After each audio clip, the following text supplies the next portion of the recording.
Hi friends, నా పేరు ప్రతాప్. మీరు చూస్తున్నారు ప్రతాప్ టెక్ తెలుగు ఛానల్. ఈరోజు వీడియోలో మనం బైక్ హెడ్ ఉంటుంది కదా, ఈ హెడ్ ఫ్రంట్ కవర్లో నుంచి మనకి ఆయిల్ అనేది లీక్ అవుతుందన్నమాట. ఇక్కడ మీరు చూసుకున్నట్లయితే చూడండి, ఒక చిన్న క్రాక్ అయితే కనిపిస్తుంది. నేను బాగా జూమ్ చేసి అయితే చూపిస్తాను. ఈ విధంగా అయితే క్రాక్ అనేది వచ్చిందనమాట. ఇది బండి ఇంజిన్ ఆయిల్ లేకుండా నడిపడం వల్ల వచ్చింది. అలానే మీరు ఈ బోల్ట్లు టైట్ వేసేటప్పుడు 4 పక్కల సమానంగా అయితే వేయాలన్నమాట. అలా కాకుండా ఒకటి ఎక్కువ టైట్ వేసి ఇంకోటి వేయపోయినా, లేకపోతే అన్ఈక్వల్గా మీరు వీటిని టైట్ చేసినా కానీ మీకు ఇలాంటి ప్రాబ్లమ్స్ అయితే ఎదురవుతాయి. కానీ ఇప్పుడు దీనైతే మార్చేయాలి. ఇలా ఉండడం వల్ల ఆయిల్ అనేది లీక్ అయ్యి మనకి ఇంజిన్ ఆయిల్ అనేది వేస్ట్ అయిపోయింది అనమాట. ఒక్కో చుక్క మనకి ఇంజిన్లో అయితే తగ్గిపోయి మీకు ఇంజిన్ పాడయ్యే అవకాశం ఉంది. కాబట్టి దీన్ని అయితే చేంజ్ చేసుకోవాలి. మీకు ఆయిల్ లీక్ ఉందని ఎలా తెలుస్తుంది అంటే, మీకు ఇంజిన్ మీద దుమ్ము పట్టి దుమ్ము కూడా తడిగా ఉండిద్ది అనమాట. ఆయిల్తో తడుస్తూ ఉండిద్ది కాబట్టి దుమ్ము అనేది మీకు తడిగా కనిపిస్తూ ఉండిద్ది. కావాలంటే మీరు ఇంకోసారి క్లీన్ చేసి ఒకసారి సర్వీసింగ్ చేపిస్తే మళ్ళీ మీకు సేమ్ ప్రాబ్లం అయితే రిపీట్ అయ్యిద్ది అనమాట. అప్పుడు మనం ఆయిల్ లీక్ అవుతుందని గమనించాలి. చూడండి, ఇక్కడ నేను 4 నట్లు అయితే ఉన్నాయి. నేను నట్టులతో పాటు వాషర్లు కూడా అయితే తీసేసుకుంటున్నాను. ఇక్కడ ముందు డస్ట్ అనేది క్లీన్ చేసుకోవాలన్నమాట. ఎందుకంటే ఇంజిన్ మీద ఉండే డస్ట్ మనం ఇప్పుడు ఈ పైన కవర్ తీస్తున్నాం కాబట్టి మీరు రిపేర్ చేసుకునేటప్పుడు లోపలికి కనుక వెళ్తే దాంతోపాటు మీ ఇంజిన్ లోపల మీ పిస్టన్స్ వీటిలోకి ఇసుక కానీ దుమ్ము కానీ వెళ్ళి మీ ఇంటర్నల్గా ఉండే కాంపోనెంట్స్ అయితే డ్యామేజ్ అవుతాయి అన్నమాట. చూడండి, ఇదే పాతది అయితే పీకేసుకున్నాను. నేను అలానే కొత్త దాన్ని తెచ్చుకున్నాను. ఎంఆర్పి వచ్చేసి 66 రూపీస్ అయితే ఉంది. నేను 60 రూపీస్కి అయితే తెచ్చాను. చూడండి, మనం సేమ్ అయితే తెచ్చుకోవాలి. మళ్ళీ మనకి సెట్ కాకపోతే మనకి వేస్ట్ అయిపోయింది అనమాట. చూడండి, ఇలా అయితే ఉంది, సేమ్ యాజ్ ఇట్ ఈజ్గా హీరో కంపెనీది. చూడండి, మీరు పాతదాన్ని పీకేటప్పుడు మీరు ఒక ఫోటో తీసుకుంటే మంచిదన్నమాట. ఎందుకంటే మీరు ఏ డైరెక్షన్లో పెట్టాలనేది తెలిసిద్ది. ఇక్కడైతే EXHT అని ఉంది, అదైతే యారో మార్క్ వేసారనమాట. యారో మార్క్ అయితే మనకి కింద సైడ్కి ఉండేటట్టుగా పెట్టి మీరైతే సెట్ చేసుకోవాలన్నమాట. పాత దానికి కూడా అలానే ఇచ్చాడు. నేను రెండింటికి డిఫరెన్స్ అయితే చూస్తున్నాను. ఒరిజినల్ పార్ట్కి అయితే హీరో యొక్క లోగో ఉంది, కానీ నేను తెచ్చిన దాని మీద అయితే హీరో యొక్క లోగో లేదనమాట. మరి ఇది ఒరిజినల్ అని ఉంది, మరి ఒరిజినల్ కాదైతే మనకైతే తెలియదు అనమాట. పార్ట్ అయితే ఈ స్పేర్ అయితే మన దానికైతే సెట్ అయిపోయింది కాబట్టి మనకి అది కంపెనీయా లేదా అనేది పెద్ద మ్యాటర్ కాదు. మీరు బిగించేటప్పుడు కొద్దిగా నీట్గా బిగించుకోండి.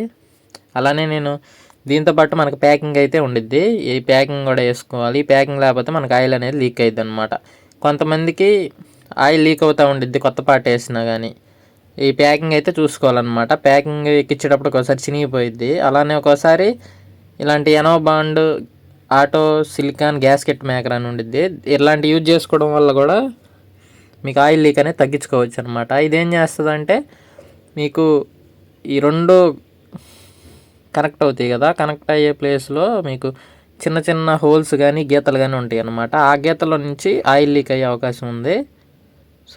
ఇది వాడడం వల్ల, ఈ ఎనాబండ్ వాడడం వల్ల ఏమైందంటే మీకు ఆ చిన్న చిన్న గ్యాప్స్ అనేవి ఫిల్ అయిపోతాయి అనమాట. ఇది ఫస్ట్ లిక్విడ్ లాగా ఉండిద్ది, తర్వాత మీకు జెల్ లాగా మారిద్ది అనమాట. హార్డ్ అయిపోయిద్ది, మీకు ఆ గ్యాప్స్ అనేవి ఫిల్ అయిపోతాయి. ఇవనేది మీరు ఎక్కువ అయితే వేసేయకూడదు. ఎక్కువ వేస్తే మళ్ళీ మీకు ఎంత వేసినా కానీ అది మీరు పైన కప్పు టైట్ చేసేటప్పుడు, నట్ టైట్ చేసేటప్పుడు ఎక్సెస్ ఉన్నదంతా బయటకు వచ్చేసిద్ది. మళ్ళీ మీకు చూడడానికి అయితే బాగాదు. ఈ ఎనాబాండ్ అనేది 2 కలర్ వేరియంట్స్లో ఉండిద్ది. ఒకటి వచ్చి వైట్ కలరు, ఒకటి వచ్చి రెడ్ కలరు. మనకు వేసినట్టు తెలియకూడదు కాబట్టి మనం వైట్ అయితే తీసుకున్నాం. మీరు రెడ్ కూడా యూజ్ చేసుకోవచ్చు, రెండు ఒకేలాగా పనిచేస్తాయి. ఇది వచ్చేసి 25 రూపీస్ పడుద్ది అనమాట మనకి. ఇంకా పెద్దవి కూడా ఉంటాయి. చిన్నది తెచ్చుకున్నాను ఒకసారికే కాబట్టి. ఎందుకంటే పెద్దది తెచ్చుకున్నా కానీ మనకి మూతలైతే గట్టిగా ఉండలేదు, వీటివి మీకు గడ్డగట్టుకు పోయింది. అందుకని చెప్పేసి నేను చిన్నదైతే తెచ్చుకున్నాను. మీరు దీన్ని ఒకసారి చేతితో కూడా ఈవెన్గా లైట్ థిన్ లేయర్గా అప్లై చేయాలన్నమాట. మొత్తం అయ్యేటట్టు మొత్తం వేసేసుకుంటే మీకు నీట్గా ఉండిద్ది. లోపలికి వెళ్ళకుండా అలానే బయటికి రాకుండా ఎక్కడన్నా అవ్వని ప్లేస్ ఉన్నా కానీ మీ చేతితో అయితే రాసేయాలి. చూసారు కదా, ఇలా అయితే చేయండి. ఈ లోపల మనకి ఇంజిన్ ఆయిల్ అనేది ఫ్లోటింగ్ అవుతా మీకు ఇంజిన్ కూల్ చేస్తూ ఉండిద్ది అనమాట. దీంట్లో డస్ట్ వెళ్ళకుండా అయితే చూసుకోవాలి. నెక్స్ట్ ఈ ప్యాకింగ్ అయితే ఎక్కిస్తున్నాను.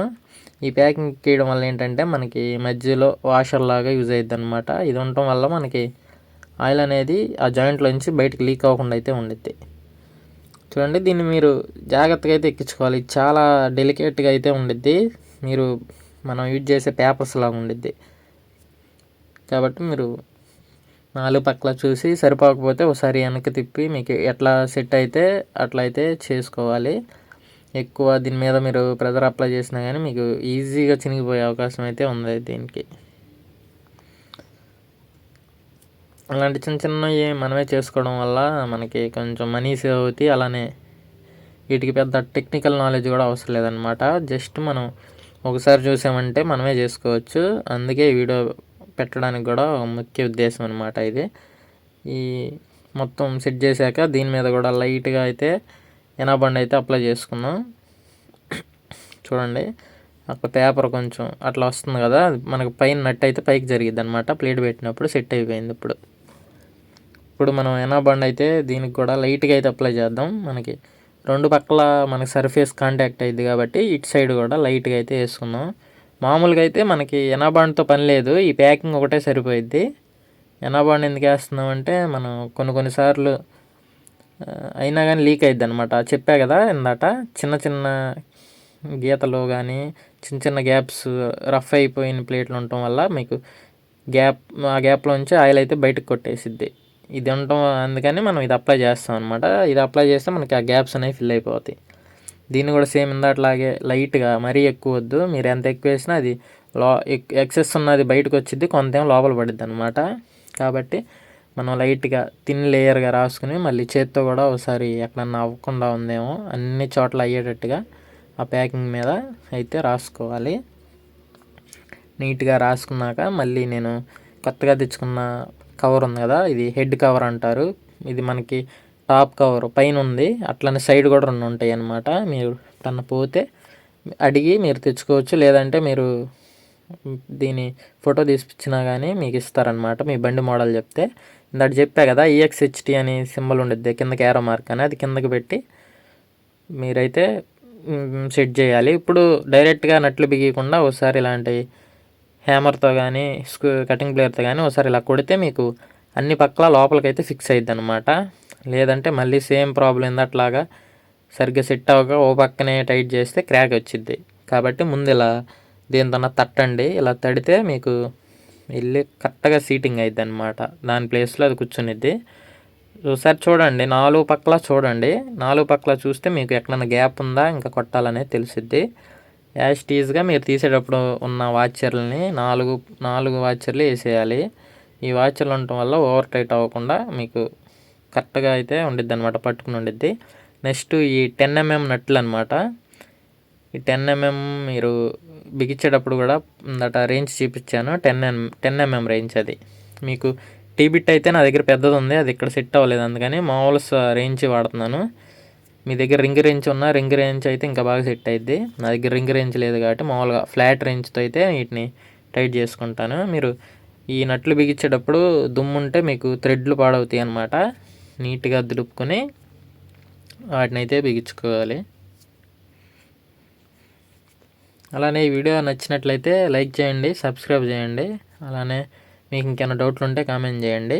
చూడండి, ఈ నట్లు కూడా ఫస్టే మీరు రేంజీతో టైట్ చేయకుండా ముందు చేత్తో అయితే 4 పక్కల సమానంగా మీరు ప్యారలల్గా అయితే టైట్ చేసుకోవాలి. ఒకేసారి టైట్ చేయకుండా. చూడండి, మీకు చేత్తో ఎంతవరకు సాధ్యం అయితే ఎంతవరకు తిరుగుతాయో అంతవరకు మీరు చేత్తోనే టైట్ వేయండి. వేసాక మీకు ఇక చేత్తో తిరగదు అన్నప్పుడు మళ్ళీ ఇంకోసారి కటింగ్ ప్లేయర్ కానీ ఏదన్నా ప్లాస్టిక్ సుత్తి కానీ ఉంటే తీసుకుని ఇంకోసారి తట్టండి.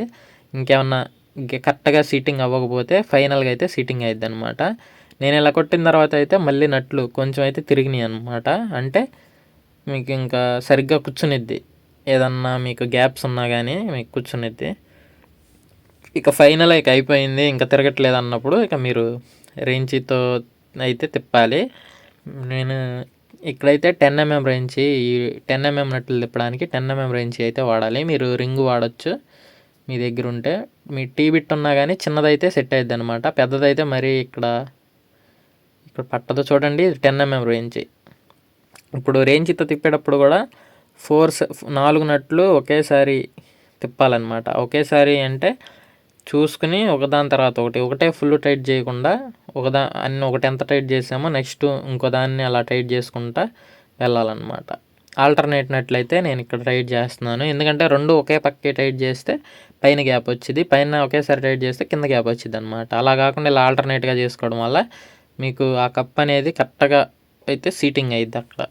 చూడండి, మీరు ఇట్లా 4 పక్కల సమానంగా ఒకేసారి ఒకే పక్కన టైట్ చేయకుండా ఒక 2 థ్రెడ్లు ఒక పక్క తిప్పి ఇంకో పక్కన కూడా 2 థ్రెడ్లు, అలానే రెండో పక్కల 4 థ్రెడ్లు అలా తిప్పుకుంటే ఒక పక్క ఎన్ని థ్రెడ్లు తిప్పామో ఇంకో పక్క కూడా అన్ని థ్రెడ్లు తిప్పుతా అంటే మీకు సమానంగా కూర్చునిద్ది. అంతకంటే మీరు ఇంకేం చూసుకోవసరం లేదు. ఇక్కడ ఎంత తిప్పారో ఇంకో నట్టును కూడా అంతే తిప్పుకోండి. చూడండి, జస్ట్ నేను 2 స్ట్రోక్లు అయితే ఇస్తున్నాను. సేమ్ అదే విధంగా అన్ని పక్కల 2 సార్లు జస్ట్ అట్లా 2 మూమెంట్స్ అయితే ఇస్తే మీకు సమానంగా అయితే కూర్చునిద్ది. నేను ఇక్కడ టైట్ చేస్తూ ఉన్నా కదా, గమ్ అయితే బయటకు వస్తుంది అనమాట. స్టార్టింగ్లో చెప్పే కదా గమ్ ఎక్కువ వేయొద్దు, ఎక్సెస్ ఉన్నది బయటకు వచ్చిద్దని. మీరు ఎంత వేసినా సరే అక్కడ దానికి కావాల్సిన గ్యాప్లో ఫిల్ అయినంత వరకే లోపల ఉండి మిగతాదంతా మనకి బయటకు రావడం లేకపోతే లోపలికి రావడం జరిగిద్ది. చూడండి, ఇలా మొత్తం టైట్ చేసుకుంటున్నాను. మరీ మీరు ఫుల్ టైట్ చేస్తే నట్ ఇరిగిపోయే అవకాశం ఉంది కాబట్టి మీకు అర్థమైపోయింది తిప్పేటప్పుడు, మీకు రెంచ్ స్లిప్ అయిపోయింది అనమాట. ఆ స్లిప్ అయిపోయిన దాన్ని కూడా పెట్టి ఇంకా గట్టిగా తిప్పితే మీకు నట్లు అయితే తిరిగిపోతాయి. మీకు ఎప్పుడైతే రేంజ్ స్కిప్ అవుతుందో అప్పుడైతే మీరు ఆపేయాలి. ఇంకా సేమ్ మొత్తం ఫుల్ టైట్ అయ్యేదాకా సేమ్ ఇదే ప్రాసెస్ అనమాట. అన్ని పక్కల సమానంగా అయితే టైట్ చేసుకోవాలి. అలా చేసుకుంటేనే మీకు మళ్ళీ ఆయిల్ లీక్ ఏం రాకుండా ఉండిద్ది. లేదంటే మీరు బిగించిన తర్వాత మళ్ళీ ఆయిల్ లీక్ అయితే వచ్చిద్ది మీకు.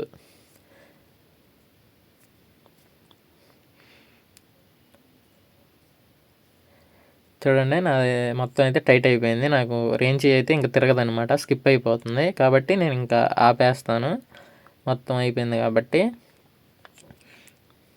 చూడండి, ఇలాంటి ప్రాబ్లం మీకు కూడా ఉంటే వీడియో అయితే బాగా యూజ్ అయ్యిద్ది. అలానే ఛానల్ని సబ్స్క్రైబ్ చేసుకుని మీకు ఇంకేమైనా డౌట్స్ ఉంటే కామెంట్ చేయండి. నెక్స్ట్ వీడియోలో కలుసుకుందాం ఫ్రెండ్స్, బాయ్.